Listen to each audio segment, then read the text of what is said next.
تو نہ کہہ میں حسینی، تیرا وجود دیکھ کے لوگ کہیں یہ حسین ہے۔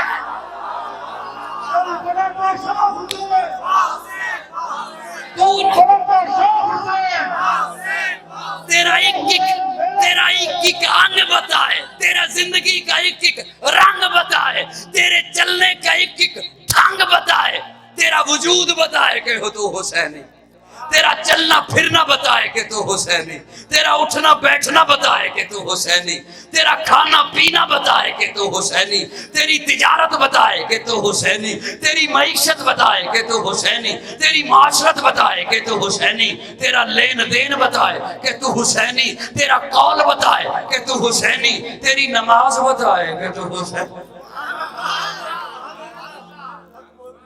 موتی نے دل سے پوچھا ہے بتا کے کیا حسین ہے، دھڑک دھڑک کے بول اٹھا صدا صدا حسین ہے۔ شان اہل بیت دیکھ سبھی کے سب مثال ہیں، کوئی نہیں حسین سا، حسین بس حسین ہے۔ عمر سے چل عمیر تک، بشر سے چل بشیر تک، بڑے بڑے یہ کہہ گئے بہت بڑا حسین ہے۔ عجب لڑی ہے جنگ بھی حسین نے یزید سے، وہ اس سے بڑھ کے جیت کیا یزید تھا حسین ہے۔ پنجابی سمجھ آ جائے گی؟ پٹھان تو نہیں چوکے بیٹھے۔ حسین زندہ باد ہے، حسین زندہ باد من، حسین زندہ باد ہے حسین، حسین ہے سخی میرا، حسین میرا پیر ہے، حسین دوش مصطفیٰ دا شاہ سوار امیر ہے، حسین ہے قرآن دی آیات وچ آباد من، حسین زندہ باد ہے، حسین زندہ باد من۔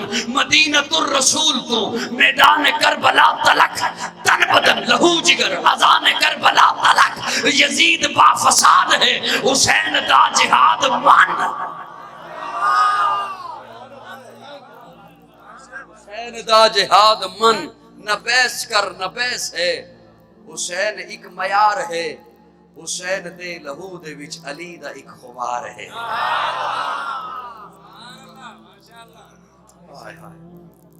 حسین دی حسین ہے، حسین صبر و اعداد من، ملے گی جنت پیے گا کوثر، اسی کو محشر میں چین ہوگا۔ ملے گی جنت پیے گا کوثر، اسی کو محشر میں چین ہوگا۔ نبی محبت کریں گے اس سے کہ جس کے دل میں حسین ہوگا۔ میں دعوت فکر دے رہا ہوں، جس طرح اپنے باپ کے دوست کو سلام کرتا ہے، اپنے رشتہ داروں سے محبت رکھتا ہے، حضور کے دوستوں سے محبت رکھ، حضور کے رشتہ داروں سے محبت رکھ۔ کل قیامت کے دن تجھے نہ صحابہ کے سامنے شرمندگی ہو، نہ اہل بیت کے سامنے شرمندگی ہو۔ کسی کے کہنے پر اپنی آخرت اپنا عقیدہ خراب مت کیجیے۔ عقیدے کے لیے اللہ نے قرآن بھیجا ہے، آقا کا فرمان ہے اطیع اللہ و اطیع الرسول، وہ بھی مان اطیع اللہ و اطیع الرسول، اور وہ بھی مان جو وہ رسول کہہ رہا ہے۔ رب کی اطاعت بھی کر، رسول کی اطاعت بھی کر۔ من یطع الرسول فقد اطاع اللہ، اللہ فرماتے ہیں پھر جب تو رسول میرے کی اطاعت کرے گا تو میری اطاعت تو اسی میں ہو جائے گی۔ اور رسول کی اطاعت کے لیے صحابہ بھی معیار حق، آل بیت بھی معیار حق۔ آج اس مجلس میں، خوبصورت مجلس میں، اپنے عقیدے کو امن دینے کے لیے، ملک کو امن دینے کے لیے، معاشرے کو امن دینے کے لیے تہیا کر لیجئے، جو بھی فرقہ واریت پھیلائے گا اس کی باتوں میں نہیں آئیں گے۔ بول بول، اس کی باتوں میں نہیں آئیں گے، اس کی باتوں میں نہیں آئیں گے۔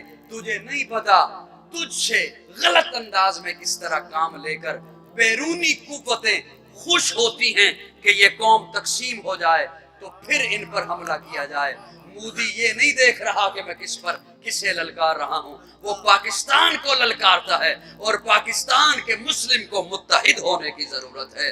چھوڑ دے ان اپنے فروغی اختلافات کو، آ ایک پیج پہ اکٹھا ہو، رب کی توحید پہ ایمان رکھ، حضور کی ختم نبوت پہ ایمان رکھ، صحابہ اور اہل بیت کو حق مان، اولیاء اللہ کی اطاعت کر، پھر دیکھ مودی ہے یا ٹرمپ ہے، کوئی بھی اللہ انہیں ذلیل کر کے تیرے قدموں میں لے کے آئے۔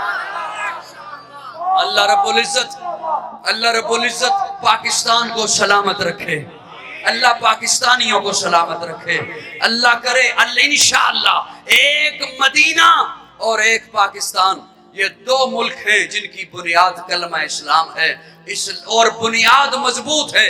آپ کسی بلڈنگ کو دیکھتے ہو تو کہتے ہو بلڈنگ اتنی مضبوط ہے، اس کی بنیاد کتنی مضبوط ہوگی۔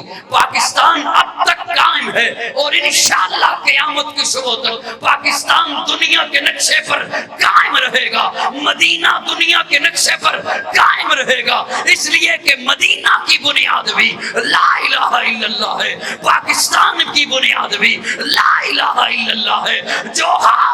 جو آنکھ مدینہ کی جانب اٹھے گا یہ مسلمان متحد ہو کر اس کا مقابلہ کریں گے، جو آنکھ پاکستان کی جانب آئے گا یہ مسلمان تمام فروغی اختلافات کو بھلا کر انشاءاللہ پاکستان کے لیے پاک فوج کے شانہ بشانہ قدم ملا کر چلیں گے۔ پاکستان